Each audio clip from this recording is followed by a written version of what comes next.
The silent authority of things. Dr. Helena Armitage had spent most of her adult life studying objects, though she resisted the accusation that she merely catalogued things. As a material culture historian at a university in Oxford, she argued that objects were not passive artifacts but active participants in human history, shaping gestures, habits, economies, and even moral frameworks. To her, a chair was never just a chair, it was a proposition about posture, hierarchy, and rest. Her fascination began in her childhood home in Manchester, where a cracked porcelain teacup sat permanently on the highest kitchen shelf. It had belonged to her great-grandmother and had survived 2 wars and countless relocations. Though no one drank from it anymore, the cup retained a quiet authority, as if its fragility demanded reverence. Helena sensed, long before she possessed the vocabulary to articulate it, that objects accumulated presence through endurance. During her doctoral research, she examined domestic interiors of the 19th century, analyzing how furniture arrangements reflected social stratification.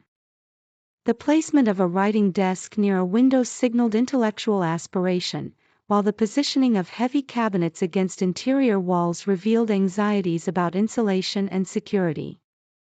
Helena insisted that architecture and objects formed a dialogue, each shaping the function and symbolism of the other. Her colleagues often prioritized textual archives over material evidence, yet Helena maintained that objects preserved forms of knowledge resistant to written description.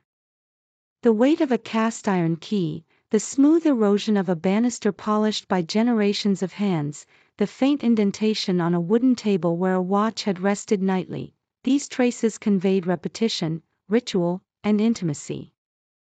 They constituted a vocabulary of touch. Invited to curate an exhibition at a museum in Copenhagen, Helena chose to focus not on rare masterpieces but on mundane implements, spoons, spectacles, gloves, umbrellas.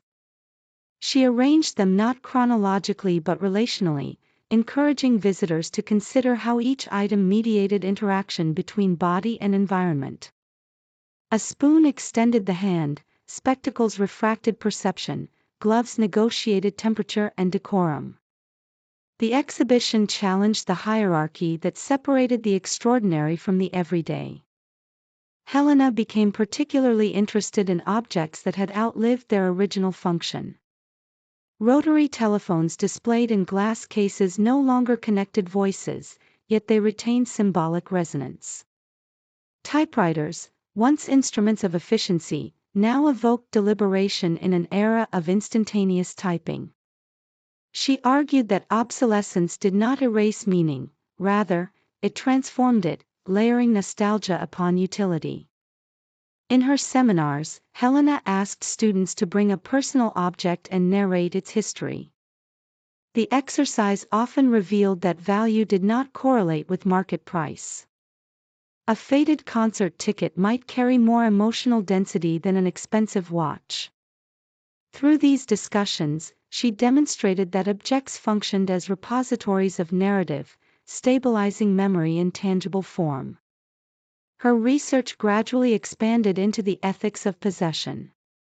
She questioned whether accumulation reflected security or anxiety, whether minimalism represented liberation or aesthetic performance. Helena observed that modern consumer culture oscillated between excess and renunciation, both expressed materially.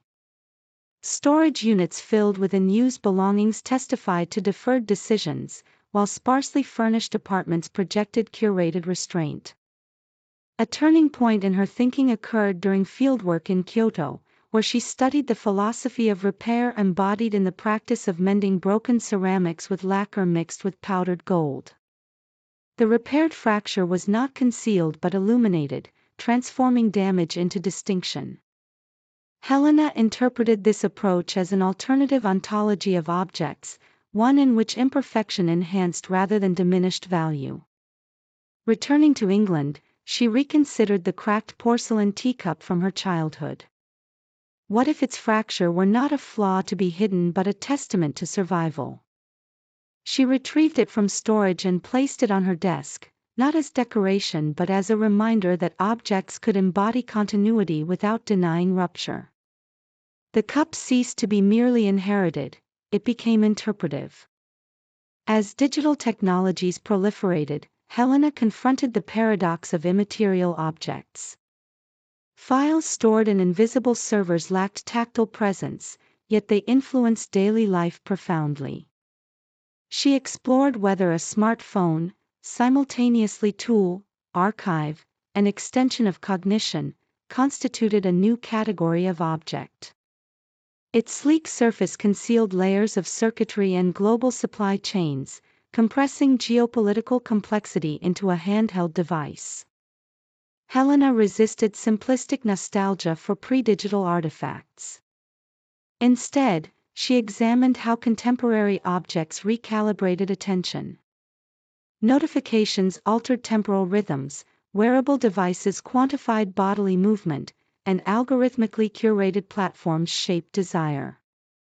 Objects no longer merely occupied space, they structured perception itself. The boundary between subject and object grew increasingly permeable. In the concluding chapter of her latest book, Helena proposed that objects exercised a subtle authority over human behavior. A locked door enforced exclusion, a uniform codified identity, a wedding ring signaled commitment. These items did not coerce in overt ways, yet they orchestrated expectation and interpretation. Material presence guided social choreography. Approaching her 50th year, Helena undertook a deliberate inventory of her possessions. She catalogued books annotated in the margins, scarves softened by repetition, letters preserved in boxes. The act was not motivated by decluttering but by curiosity. She wished to understand how her environment mirrored her intellectual and emotional evolution. The distribution of objects across rooms mapped a biography more accurately than any resume. One autumn afternoon, while lecturing on the anthropology of tools, Helena paused before a simple wooden hammer placed on the seminar table. She invited her students to consider how its design dictated motion. The handle implied grip, the head implied force. Even without instruction, the object suggested its own use. She emphasized that objects encoded intention, guiding bodies toward specific actions. In quieter moments, Helena contemplated the inevitability that all objects, including those she cherished, would eventually decay. Wood would warp, metal would corrode, fabric would fray. Yet she found consolation in the recognition that deterioration was not erasure but transformation. Objects passed through phases of utility, symbolism, and residue, leaving impressions long after their material integrity diminished. Standing one evening in her study, surrounded by shelves lined with artifacts and books, Helena sensed that she was less an owner than a custodian. The objects around her had preceded her and would outlast her in altered forms. They were companions in time, silent yet eloquent. Through them, she had learned that material things were never inert. They bore witness, shaped conduct, and anchored memory. For Dr. Helena Armitage, the study of objects was ultimately the study of relationship. Things existed not in isolation but in networks of use, perception, and meaning. To hold an object was to enter into dialogue with its history and potential. And in that dialogue, she discovered that matter, far from mute, spoke with a quiet authority that words alone could rarely sustain.